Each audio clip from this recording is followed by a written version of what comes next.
J'ai été approché par un de vos confrères pour une analyse de la situation politique et sociale au Mali. À l'issue donc de cette analyse, j'ai tenté de répondre à une série de questions qui ont été posées, parmi lesquelles une des plus importantes portait sur les élections législatives en cours.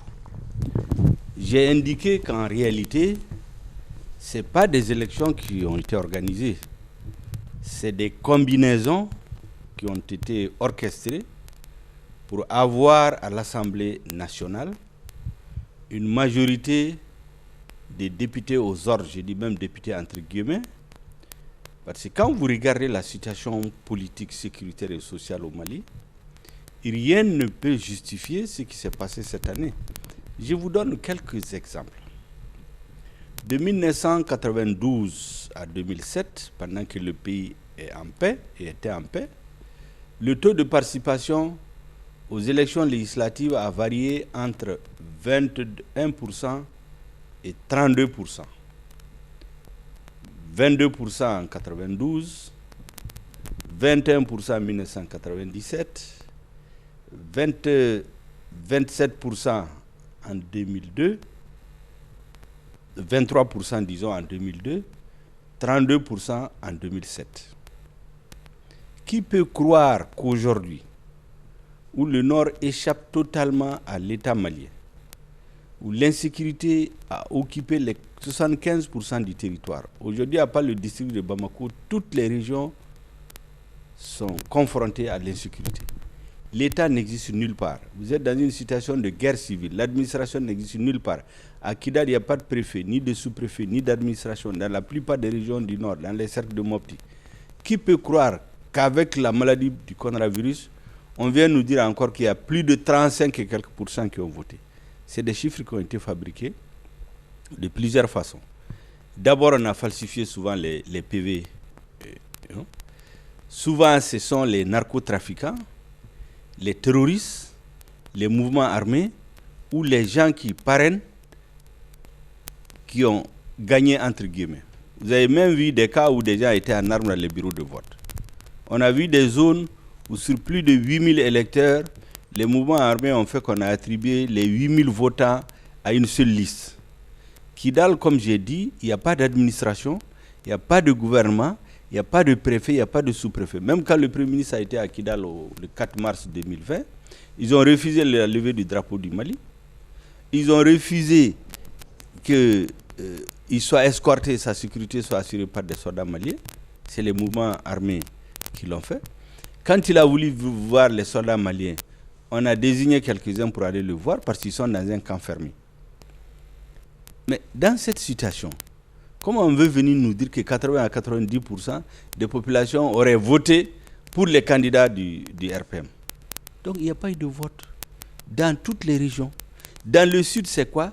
La plupart des gens qui sont poursuivis par la justice, d'autres sont détenus, d'autres ont des mandats d'arrêt, ils doivent être poursuivis, ils vont tous se réfugier à l'Assemblée. Donc l'Assemblée va devenir quoi majoritairement?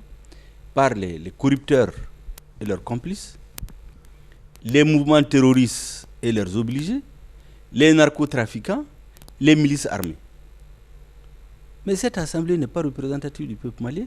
Il y a certains députés qui sont l'émanation de la volonté populaire. Quelques-uns, mais ils sont minoritaires à l'assemblée. Donc c'est pour cela que je dis qu'en vérité, notre peuple, notre pays est aujourd'hui pris en otage par une oligarchie plutocratique, une minorité de personnes qui a concentré dans ses mains les pouvoirs de l'administration. Ils ont l'administration, ils ont l'argent de l'État, ils ont les forces armées de sécurité, ils font ce qu'ils veulent. Ils ne respectent pas les lois, ils ne respectent pas la population, ils ne respectent aucun principe. La preuve, le dialogue national auquel ils se réfèrent pour tenir ces élections, ce dialogue a posé d'abord comme condition le retour de la paix, la sécurité de l'administration dans toutes les régions avant de procéder aux élections. Le dialogue avait prévu la sécurisation du processus électoral. Combien d'urnes ont été brûlées, combien de gens ont été tués, combien de candidats ont été enlevés, combien ont été frappés. Et le plus symptomatique, et le plus emblématique, c'est le candidat du chef de file de l'opposition, notre frère Soumaïla Cissa, qui a été enlevé jusqu'à aujourd'hui. Et vous vous rappelez, quand il a été enlevé le 25 mars, le chef de l'État a parlé à la télé, il n'a même pas parlé de lui. Donc, c'est un régime qui ne respecte personne. Tous les pays ont annulé les élections présidentielles. C'était même le deuxième tour des élections communales, d'autres des constitutions. Mais chez nous, le Premier ministre dit, coronavirus ou pas, on va faire les élections. C'est comme s'il dit aux Maliens, que vous soyez malade ou non, même si vous allez mourir, on va faire nos élections. Mais dans un pays démocratique, le lendemain, c'est là la population devait exiger sa démission. Mais on n'est pas dans un système démocratique. On est dans un système oligarchique, où une minorité de gens a pris notre pays en otage. On a réduit tout le monde au silence. Soit on vous corrompt en vous donnant de l'argent, en vous donnant de la place, ou bien on vous menace de vous mettre en prison. Voilà comment le système fonctionne. Et vous avez vu qu'on n'a même pas fini les législatives. Le ministre de l'administration territoriale invite la SEMA pour venir procéder au découpage à des votes dans des régions du Nord. C'est-à-dire qu'il y a des cercles où les gens ont voté aux élections du 29 mars. On va faire voter les mêmes populations pour augmenter le quota des députés des mouvements armés. Mais personne n'est dupe. Et regardez l'histoire du coronavirus. Tous les pays ont reporté leur élection. Le même jour, tous les présidents sont sortis pour énoncer les mesures dans la semaine qui suit, qu'ils vont faire. Chez nous, on a fait près de 2 semaines. C'est quand ils ont fini leurs élections et que les imams ont commencé à critiquer dans les mosquées que le président est venu faire son discours pour dire qu'ils vont déployer des mesures contre le coronavirus. Mais on se rappelle, le Conseil de défense de mars 2020, 16 mars, qui avait décidé de fermer les frontières. Mais c'est après ça que les avions sont venus des pays où il y a le coronavirus, ils ont laissé rentrer. Et les malades qui sont venus, au lieu de les mettre en quarantaine dans un hôtel pendant quelques jours avant de les libérer, ils ont laissé tout le monde partir. La frontière, les gens rentrent comme ils veulent, c'est le ministre de la Santé qui a dit que c'est des passoires. Donc ils mentent. Ils disent ensuite qu'ils ont mis 500 milliards pour aider les populations. Mais dans les autres pays, on a parlé de 1000 milliards, 2000, 3000 milliards. Le président est allé jusqu'à dire que c'est la moitié du budget. Moi, je crois qu'on l'a trompé. Le budget de l'État, c'est 2600 milliards. La moitié, ça fait 1300. Ce n'est pas 500 milliards. Donc, il n'y a que des mensonges. Mais le plus grave, c'est qu'allez-y demander aux médecins.